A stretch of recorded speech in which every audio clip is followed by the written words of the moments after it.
네, 반갑습니다. 3학년도 이제 한번 찍어 보려고 합니다. 3학년은 사실 세계사보다는 그렇게 막 어렵진 않아서 좀 천천히 할까도 생각을 했는데, 사실 우리 지금, 우리 반 같은 경우는 지금 1차 고사 범위까지 다 나갔거든요. 그래서, 저도 이제 맞춰서 인강을 올려야 되니까 빨리 한번 찍어 보도록 하겠습니다. 자, 처음 우리 왔던 부분 시작하면 될 것 같아요. 자, 조선의 건국부터 다시 한번 돌아가겠습니다. 일단 고려 말에 신진사대부가 집권을 하게 됐죠. 그래서 위화도 해군으로 인해서 이성계와 신진사대부가 정권을 장악했고, 신진사대부는 아무래도 명과 좀 친선관계를 좀 도모했고, 이제 고려 말 때 워낙 상황이 안 좋았기 때문에 농민 생활도 좀 안정시켜야 됐고, 그리고 국가 재정을 좀 확보해야만 했죠. 그리고 당시 이제 과전법이라고 하는 걸 단행을 하는데, 요거는 관직의 대가로 토지에 대한 수조권을 주는 제도라고 보면 되는데, 기본적으로 당시 고려 말때 이 건문세족들이 갖고 있었던 농장이 있었잖아요. 대농장. 이런 것들을 몰수해서 신진사대부들에게 경제적인 기반을 마련해 준 거다라고 볼 수 있습니다. 그리고 과전법은 과거, 그러니까 전직과 현직 관리들에게 모두 토지를 주는 거죠. 뭐 물론 이제 토지가 아니라 토지 자체가 아니라 수조권을 주는 거죠. 그걸 생각을 하면 되겠고, 그리고 신진사대부는 아무래도 성리학자들이라 성리학을 수용하고자 했습니다. 그래서 이런 걸 바탕으로 결국 1392년에 이성계를 왕으로 추대하여 새 왕조가 개창이 됩니다. 국호를 조선으로 정했는데, 사실 요거는 우리가 정한 것이 아니고 명의 황제에게 우리가 나라를 뭘로 하면 좋을까요? 라고 물어봤습니다. 그래서 조선가 뭐 환영이라고 하는 화령이에요. 그래서 지방 이름이거든요.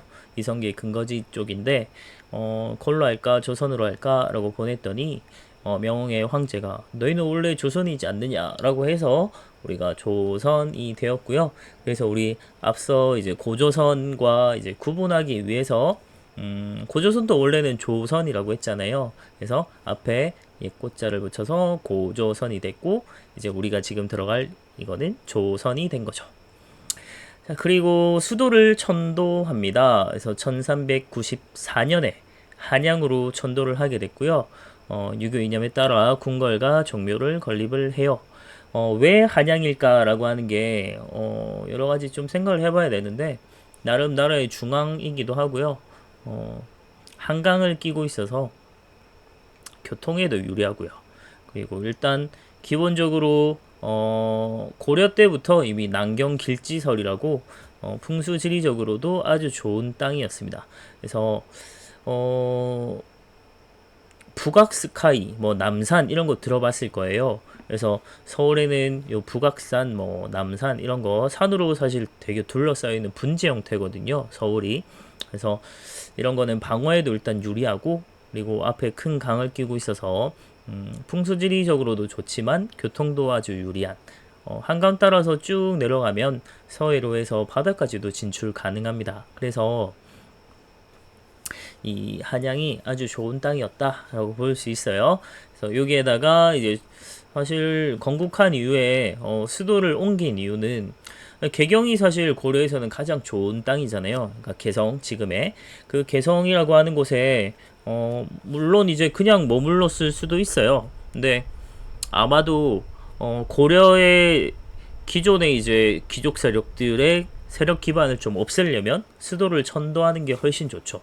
그래서 아예 새로운 땅으로 가버리면 기존의 이제 귀족들의 세력 기반이 많이 없어지겠죠. 그래서 천도를 한 거다라고 볼 수 있어요. 그래서 천도를 미리 준비해서 한양을 이제 만들었고, 그래서 유교 이념에 따라 이제 사대문하고 뭐 종묘 이런 것들이 다 건립된 걸 볼 수 있습니다. 요거는 뭐 넘어가고요. 그래서 우리 뭐 사대문 인이 예지 신 뭐 보신각까지 해서 막 설명했었죠.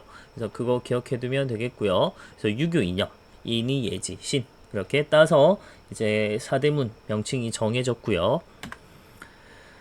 절태는 자 그러면 항상 레파토리가 같아요. 항상 나라 건국한 다음에 국가기틀을 확립한 왕들 쭉 퍼레이드 나오거든요. 그래서 태조는 건국을 해서 뭐 전도하고 이런 여러 가지 업적이 있고 그 다음에 이제 태종이죠.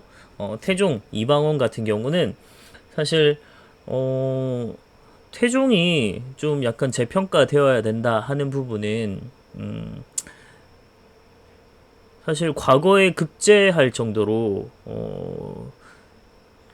문무, 문과 그리고 무력도 되게 싸움도 잘하고 했으니까 무력도 되게 뛰어나고 활도 잘 쏘고 했죠. 그래서 문무를 다 겸비했던 왕 중에 하나라고 볼 수 있고 우리가 생각하는 이미지는 워낙 생캐 이미지라서 좀 그렇긴 한데 아주 뭐 문무를 다 겸비하고 그리고 태종의 가장 큰 업적은 세종을 낳은 거다. 뭐 이렇게 얘기할 정도로 되게 중요한 사람이기도 한데요.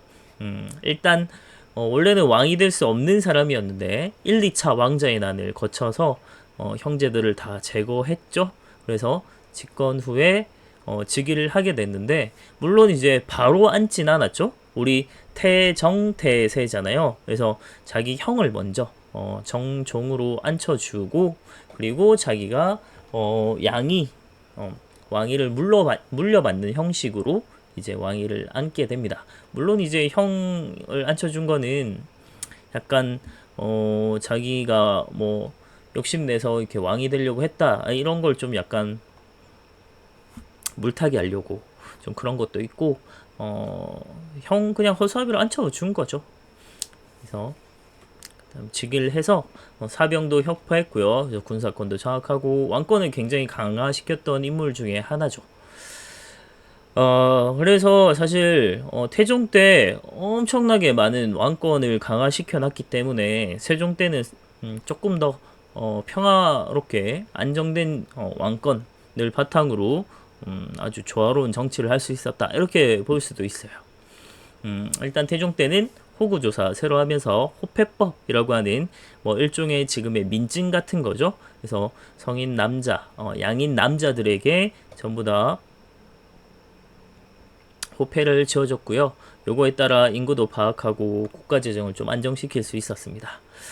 자, 그러고 나서 이제 셋째 아들이었던 세종이 이제 충녕대군이었죠. 세종이 왕위를 물려받게 되는데 우리 이제 존경하는 역사 인물 하면 항상 이제 뭐 1, 2위를 다투는 거의 뭐 1티어라고 볼 수 있겠죠. 그래서 갓세종 뭐 이렇게 뭐 얘기를 하는데 정말 우리 역사에서 대왕이라고 하는 말이 아주 어울릴 만한 사람은 저는 강개토 대왕 그리고 세종 대왕 이렇게 좀 생각을 해볼 수 있을 것 같습니다. 알면 알수록 세종은 참 대단한 사람이기도 했고요.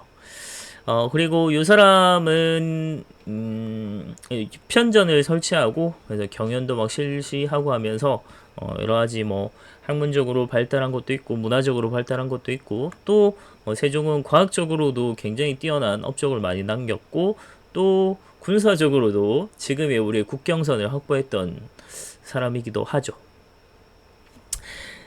그리고 이제 세종 때 되면 왕권과 신권의 조화를 했다 이렇게 나와 있는데 요거랑 관련해서 한번 비교해 보려고 합니다. 여기 호패고요. 태종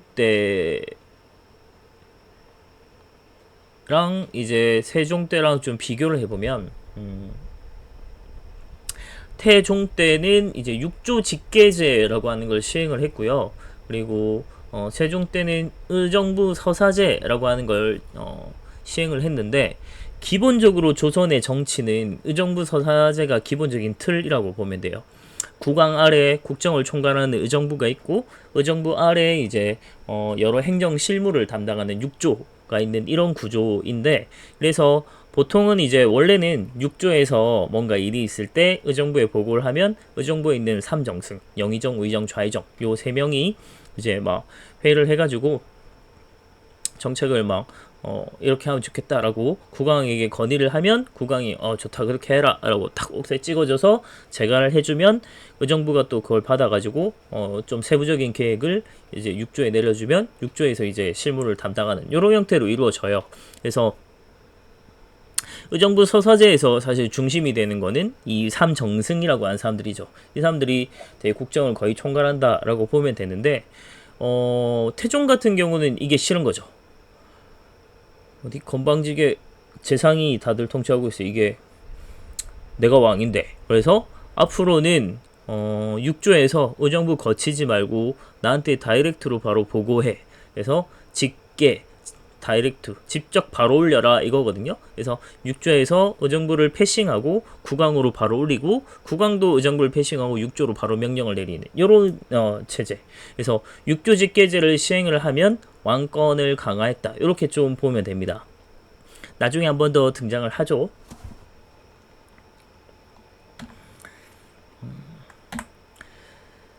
자, 그리고 세종과 관련한 것들은 나중에 차차 다시 또 나올 겁니다. 계속 나와요.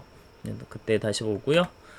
세조 때는 세조는 사실 왕위를 이을 수 없는 사람이었죠. 왕을 할 수 없는 사람이었는데 뺏은 사람이죠. 계유정난을 통해서 자신의 조카를 몰아내고 단종을 몰아내고 이제 왕위를 찬탈하는 인물로 볼 수 있는데, 그러니까 원래는 세종 다음에 왕세자 생활을 거의 30여 년 동안 했던 문종이 왕위를 물려받았는데, 문종이 참 안타깝게도 금방 죽으면서 어린 아들 단종에게 왕위를 물려줬고, 초딩이었거든요. 단종이. 그러니까 초딩 나이 한 12살쯤 되니까 초딩 나이 때 왕위를 잇다 보니까 제대로 좀 정치를 하기가 힘들었겠죠.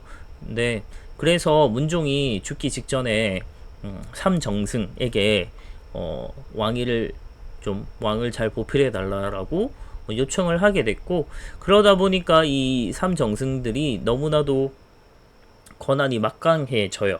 그래서 뭐 인사권에 좀 개입을 한다든지 이런 황표정사라고 제가 수업 때 얘기했었죠. 그래서 누구 뭐 인사 뽑을 때 이제 노랗게 미리 점 찍어 놔서 이 사람 뽑아라 이렇게 이제 왕한테 이제 인사권에 개입을 한다든지 이런 거에 대한 문제가 있어서 요거에 되게 불만을 품고 있던 수양대군이 이게 뭐 김씨의 나라냐 이씨의 나라냐 막 하면서 막 그 관상에 보면 나오잖아요. 그래서 그 수양대군이 결국은 이제 단종을 몰아내고 자기가 이제 난을 일으켜서 왕위를 찬탈하죠. 그래서 세조가 됩니다.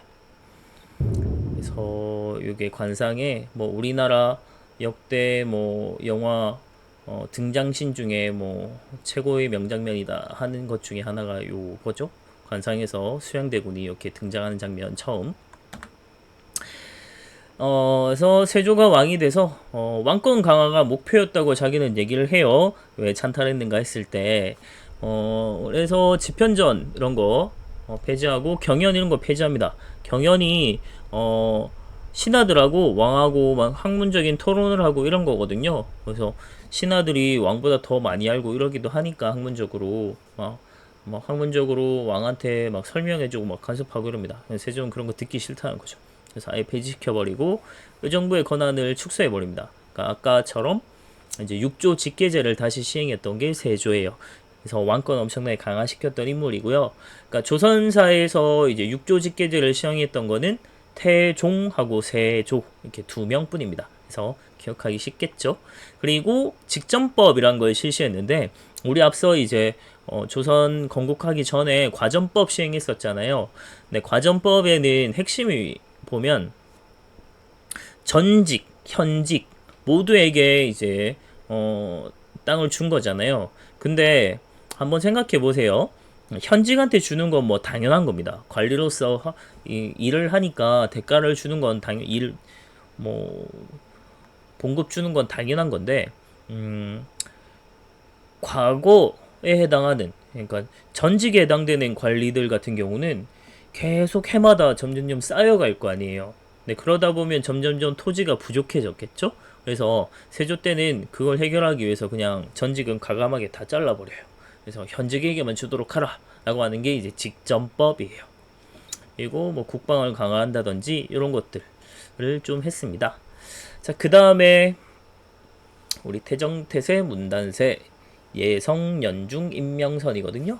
그래서 그 중에 이제 예종은 뭐 크게 뭐 없어요. 그리고 성종 보겠습니다. 성종 때 우리 고려 때도 설명했지만 성이라고 하는 건 뭔가 완성시켰다, 체제를 완성시켰다 이런 얘기 했잖아요. 그래서 성종은 이제 집현전을 계승해서 이제 홍문관이란 걸 설치했고요. 홍문관은 우리 중앙정치제도 얘기할 때 3사에 해당하는 아주 중요한 기관 중에 하나죠. 언론기관. 그리고 성종 때 정말 꼭 기억해야 될 건 경국대전이라고 하는 뭐 지금으로 치면은 헌법 같은 체제라고 보면 됩니다. 그래서 헌법 같은 그런 책을 완성시켰던 사람이 성종이에요. 근데 우리가 완성만 기억하면 안 되겠죠. 요걸 처음 경국대전을 편찬을 시작한 사람은 세조예요. 그래서 세조가 생각보다 뭐 그렇게 뭐 왕위를 찬탈한 거는 정말 나쁘고 조카를 죽이고 이런 거까지는 되게 좀 야심가고 뭐 이런 걸로 좀 느껴지지만 정책 자체는 뭐 전 나쁘지 않았다는 생각이 듭니다. 경국대전을 어쨌든 성종 때 완성이 되면서 경국대전 체제가 아주 잘 이루어졌고, 요게 이제 쭉 앞으로 조선에 있어서 모든 것은 경국대전에 따라 다 이루어지거든요. 그래서 헌법과 같은 아주 중요한 법전이 완성이 됩니다. 자, 그리고 중앙정치 제도를 한번 보겠습니다. 중앙정치 제도는 앞서 설명했지만 국정을 총괄하는 최고 통치기구는 의정부고요. 그리고 그 밑에 실무를 집행하는 6조, 2호 예병 경고 이렇게 6개 있습니다. 그리고 3사에 해당하는 사원부, 사관원, 홍문관, 언론기관들이 존재하죠. 그래서 권력의 독점과 부정을 방지하는 데 아주 중요한 역할을 해요. 그래서 그 외에 이제 왕명을 출납하는 승정원, 그리고 왕의 독립적인 이제 사법기관으로 볼 수 있는 의금부, 그리고 지금의 뭐 검찰이나 아니면 국정원 이런 역할을 하는 사헌부, 그리고 사관원, 왕의 정책에 대해서 되게 자문해주고 뭐 정책이 틀렸다 이러면 바른 말해주고 간언해주는 역할을 합니다. 그리고 뭐 자문 역할, 뭐 왕의 정책에 대해서 좀 조언해주고 이런 것들이 이제 홍문관. 그래서 홍문관은 학문기관이에요 원래는. 그래서 이런 걸 합쳐서 3사라고 부르고요. 그냥 통칭하는 명칭입니다. 이걸 3사라고 하는 기구 자체가 있는 건 아니에요. 그거는 고려 때 있었고요. 그리고 역사서 편찬하는 춘추관, 그리고 국립 대학 같은 성균관 이런 게 있었습니다. 자, 그다음 지방은 팔도가 중심이 됐고요. 그 아래 부, 목, 군, 현 이렇게 이제 구성이 돼 있고, 고려 때는 특수 행정구역으로 향, 부곡, 소가 있었잖아요. 요걸 다 군현으로 승격시켜서 다 일반 현으로 만듭니다. 그래서 차별받는 지역이 없었다는 거죠. 그리고 조선 때는 고려 때랑 달리 모든 현에 다 수령을 파견을 했습니다. 그래서 지방에 대한 장악, 행정 장악력이 훨씬 커졌다라고 볼 수 있겠죠. 그래서 고려 때에는 상대적으로 좀 지방 행정을 장악하는 게 좀 떨어졌고, 그리고 수령을 보좌하는 역할로 향리, 고려 때에도 향리가 있었는데 요 사람들은 그 수령 밑에 보면 뭐 이방, 요것도 마찬가지예요. 6조 있듯이 이제 수령 밑에는 6방이라고 있어요. 그래서 2호 예병 현공 요게 각각 있어서, 그래서 우리 보통 이제 이방 이런 애만 생각을 하지만 이방, 호방 뭐 이런 애들 다 있거든요. 그래서 그런 것처럼 이제 이런 애들을 향리라고 해요. 그래서 수령을 보좌한 역할하고 고려에 비해는 지위가 좀 하락을 하게 됩니다. 그리고 좀 우리가 꼭 기억해야 되는 것 중에 하나는 조선 때 이미 지방자치기구가 있었습니다. 유향소라고. 여기는 이제 수령을 돕고 향리를 감찰하는 역할도 하고요. 그러니까 지방에 좀 유림이라고 하죠. 그래서 지방에 좀 힘 있는 애들, 유학자 이런 애들이 이제 백성도 교화하고 유교 질서를 좀 보급하는 그런 역할을 하면서 지방에서 엄청난 영향력을 행사하던 게 지방자치기구였던 유향소입니다. 그래서 팔도가 이렇게 돼 있어요. 위에서부터 한경도, 평안도, 황해도, 강원도, 경기도, 충청도, 전라도, 경상도. 우리 지금 보는 것들 많이 있죠? 그 중에서 우리가 38도선으로 나뉘게 되면서 강원도, 경기도, 충청도, 전라도, 경상도 이렇게 나왔는데 여기서 이제 충청 남북도, 전라남북도, 경상남북도 이렇게 되면서 우리가 지금 8도 체제로 이루어져 있죠. 북한도 지금 마찬가지예요. 평안남북도, 한경남북도, 황해남북도 뭐 이런 식으로 아마 돼 있을 겁니다. 자, 그리고 군사제도는 군역, 16세 이상에서 60세 미만 양인 남자는 모두 다 군대를 가야만 합니다. 근데 하지만 실제적으로는 양인에는 양반이 포함되는 개념이거든요. 신분적으로. 근데 양반은 실제적으로는 군대를 가지 않죠. 어디 저 쌍놈들하고 우리가 똑같이 군대 갈 수 있냐고? 안 되는 거죠. 그래서 안 갔습니다. 근데 평균 수명이 당시 60세가 안 되니까 거의 죽을 때까지 갔다고 보면 돼요. 그렇다고 내내 뭐 군대에서 진짜 집단 생활하고 뭐 훈련받고 이랬냐? 그건 아니죠. 농사 지을 때 농사철에 농사 짓고 한 번씩 가서 군사 훈련을 받는 이런 체제입니다. 중앙군은 5위라고 하는 단위가 있었고요. 부대예요, 부대. 위가 부대. 지방군은 뭐 절도사 이런 사람들이 존재해서 지휘를 했죠. 육군은 병마절도사, 수군은 수군절도사. 그래서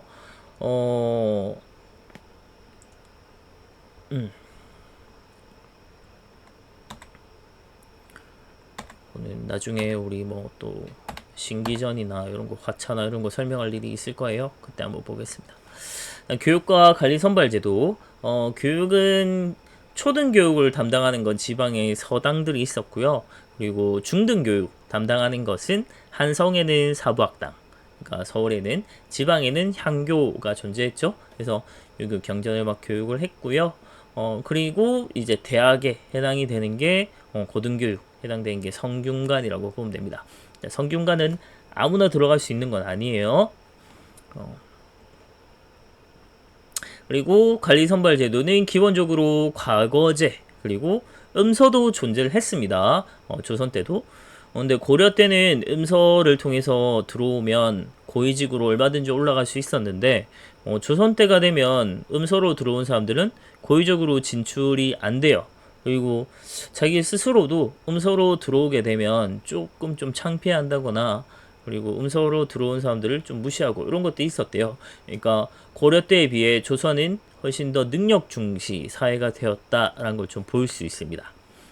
하지만 여전히 가문이 중요해요. 조선 때는. 그래서 과거제를 한번 보면 기본적으로 문과 그리고 드디어 무과가 생겼습니다. 고려 때 무과 없었죠. 무신들 뽑는 무과 생겼고요. 그리고 작과 이렇게 시행이 됐는데 이것도 한번 보겠습니다. 자, 우리가 과거제 하면 속과 대과 이렇게 좀 나뉘어요. 그래서 사실 속과에 합격을 하면 이제 성균관을 입학을 하는 자격이 주어지기도 했고 아니면 속과를 합격을 해야만 대과라고 하는 진짜 본 시험을 칠 수 있는 겁니다. 본 과거제를. 그래서 여기에서 또 세 번 쳐요. 그래서 초시. 그래서 한번 치고 이제 일정 수준 잘라내고 복시. 그래서 다시 친 다음에 전시. 이제 왕 앞에서 이제 시험을 쳐서 결국 거기서 3차까지 시험을 쳐서 합격을 해야만 과거에 합격을 한다. 이런 얘기입니다. 그래서 과거에 합격하기가 쉽지 않아요. 그리고 3년에 한 번 정기 시험을 쳤기 때문에 만약에 한 3번 떨어졌다 이러면 한 10년 날아가는 겁니다, 이미. 근데 사실 과거에 합격하는 게 대부분 한 10여 년 넘게 막 공부해야만 가능한 거예요. 그래서 그리고 한 10년 공부해서 붙으면 그것도 되게 뛰어난 거거든요. 대단한 사람인 거고 정말 쉽지 않았습니다. 그래서 아까 뭐 얘기했는데 그래서 속과에 합격을 하게 되면 그래서 생원 진사라고 해서 보통은 이제 우리 뭐 너희 막 옛날 우리 동화나 아니면 무슨 옛날 뭐 화생전이나 막 이런 것들 그런 책들을 보면 뭐 무슨 진사 뭐 이렇게 표현되는 것들이 있거든요. 사람들이 있거든요. 이런 사람들은 이제 석과에 합격한 사람들이라고 보면 돼요. 그리고 작과에 해당되는 거는 뭐 역과, 율과, 의과, 음양과 이런 것들이 있습니다. 역과는 역관 이런 거고요. 율과는 법률이에요, 법률. 그래서 법관 되는 거예요. 그래서 요때는 지금 뭐 판검사 엄청 쳐주지만 요때는 그냥 작과, 기술관 정도밖에 안 됩니다. 의과도 마찬가지, 의사, 음양과는 뭐 음양오행 이런 거 관련된 거예요. 그리고 외교 정책은 시간이 너무 많이 걸리는데 빨리 볼게요. 자, 기본적인 조선의 외교 정책은 4대 교린이라고 합니다. 4대랑 교린을 좀 나눠서 볼 수 있는데 4대는 큰 나라를 섬긴다. 섬길 사자예요. 그래서 주로 이제 중국, 명과 그다음 이어지는 청과의 관계라고 보면 되겠고 대체로 이거는 조공과 책봉으로 이루어져 있었죠. 그리고 교리는 한자 그 자체는 이웃린자의 사귈 교자거든요. 이웃을 사귄다 이런 뜻인데 주로 이제 오랑캐에 대해서 우리가 회유책과 강경책을 병행했던 이런 걸 교린이라고 얘기를 해요. 그래서 기본적인 원칙은 4대 교린이다. 그래서 4대 같은 경우는 뭐 지금이 우리한테 막 중국을 막 우리가 엄청 막 큰 나라라고 섬기고 이러면 엄청 기분이 나쁘겠지만 요 당시에는 그냥 일반적인 형태였어요. 중국이 가장 큰 나라였고 그 중국을 중심으로 한 이 통치 질서 안에 외교 질서 안에 포함된다는 건 되게 중요한 것 중에 하나였어요. 그러니까 나라의 정당성이나 뭐 이런 것들을 좀 인정받는 거기도 하고 꽤나 중요했습니다. 저도 별로 지금 생각으로는 별로 납득하지 않는데 조공이라고 하는 건 바치는 거죠. 우리의 특산물이나 이런 것들을 갖다 바치는 건데 요거는 단순하게 와 우리가 막 특산물도 갖다 바치고 정말 진짜 납작 엎드려가지고 그지같이 살았네 이렇게 생각할 필요는 없고요. 우리가 조공을 바쳤지만 중국 입장에서 봤을 때는 큰 나라가 작은 나라가 자기들한테 한 1을 정도 주면 자기들은 우리보다 훨씬 큰 나라니까 그에 상응하는 대가를 우리에게 줘야만 했습니다. 그래서 우리가 1을 갖다 주면 중국은 우리에게 10을 줘야만 했어요. 그래서 우리는 갖다 주면 갖다 줄수록 사실은 더 큰 걸 받아왔기 때문에 뭐 훨씬 이익이었다고 봐요. 그리고 요거는 단순하게 이제 그런 것도 있지만 경제적으로 문화적으로 되게 교류할 수 있는 하나의 통로이기도 했다. 요 조공을 막 바치고 할 때 무역 관련해서 무역도 되게 발달하거든요. 같이 상인들이 막 따라오고 하면서 그래서 되게 교류의 되게 중요한 통로 중에 하나였다라는 걸 생각해 볼 수 있겠고 그리고 책봉은 조금 사실 좀 그래요.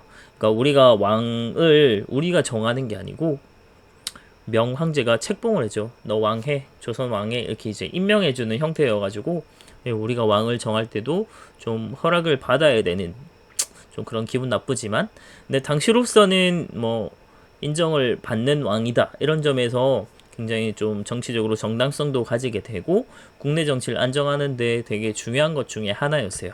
그래서 조공과 책봉은 4대 외교에서 아주 중요한 핵심적인 것이고요.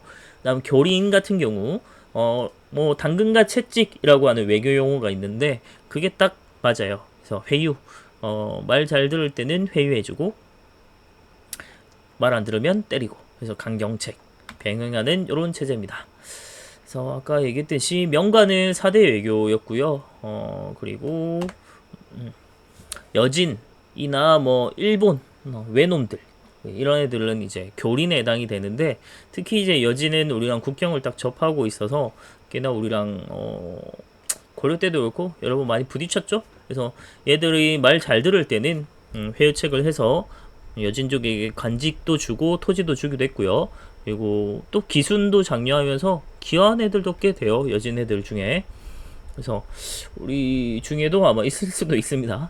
그리고 교육을 막 허용해 주기도 하고, 아무래도 얘들이 먹을 게 기본적인 농작물이나 이런 게 좀 부족했기 때문에 이런 것들을 좀 많이 교육을 했고, 근데 선 넘을 때가 좀 있어요. 말을 안 듣고 막 약탈하고 이런 것들 때가 있어서, 그럴 때는 이제 군대를 동원하여 터벌 했고, 대표적으로 우리가 사군 육진을 개척한 걸 볼 수 있습니다. 사군은 최윤덕, 그리고 육진은 김종서. 우리 수양대군이 이제 라이벌이라고 생각했던 사람이 요 김종서입니다. 그러니까 당시 이제 단종 시절의 영의정이었거든요. 육진, 사군 육진. 요거 개척한 거 세종 때고요. 요거 개척되면서 우리 지금의 국경선이 이루어져요. 압록강, 두만강 지역을 우리가 확보하게 된 거죠. 그리고 3인 정책이라고 백성을 이사시키는 정책인데, 남부지방의 백성들을 이쪽으로 좀 이주하려고 했는데 아무래도 요 땅이 워낙 척박하고 해서 잘 그렇게 효과적이지 못합니다. 다음 일본과는 마찬가지로 회유책 말 잘 들을 때는 삼포, 요때 개방한 곳이 부산, 포, 연포, 울산이에요. 울산의 연포 지명이 아직도 써요. 그리고 제포, 진해입니다. 그래서 이렇게 세 개의 항구를 개항을 했고, 이쪽에서 이제 제한적으로 무역을 허용했는데, 허용해줬음에도 불구하고 애들이 한 번씩 더 막 확대해달라면서 막 난동 부리고 막 이럴 때가 있었어요. 그런 것 때문에 말 안 들을 때 또 강경책으로 우리가 토벌하기도 했죠. 이제 외구의 근거지인 쓰시마섬, 지금의 이제 대마도죠. 대마도를 이제 세종 때, 또 세종 때입니다. 세종 때 이종무라는 사람이 또 토벌을 하기도 했었죠. 자요. 그리고 조선이라고 하는 나라는 우리가 생각하는 것보다 조선 전기 때는 확실히 훨씬 좀 고려 때와 마찬가지로 꽤나 글로벌했어요. 그리고 개방적이었고 여러 나라랑도 아주 교류를 많이 했던 나라였습니다. 그래서 대표적인 곳이 류쿠. 류쿠는 이제 유구 제국이라고 지금의 오키나와 생각하면 됩니다. 그래서 다음 이제 샴이라고 하는 요거는 이제 태국이죠. 그리고 자와는 인도네시아입니다. 그래서 이렇게 동남아시아 여러 나라 등, 뭐 필리핀도 마찬가지고요. 그래서 여러 나라 등과 우리가 꽤나 이제 교류를 했다라는 사실을 알아두면 좋겠어요. 여기까지 일단 하겠습니다.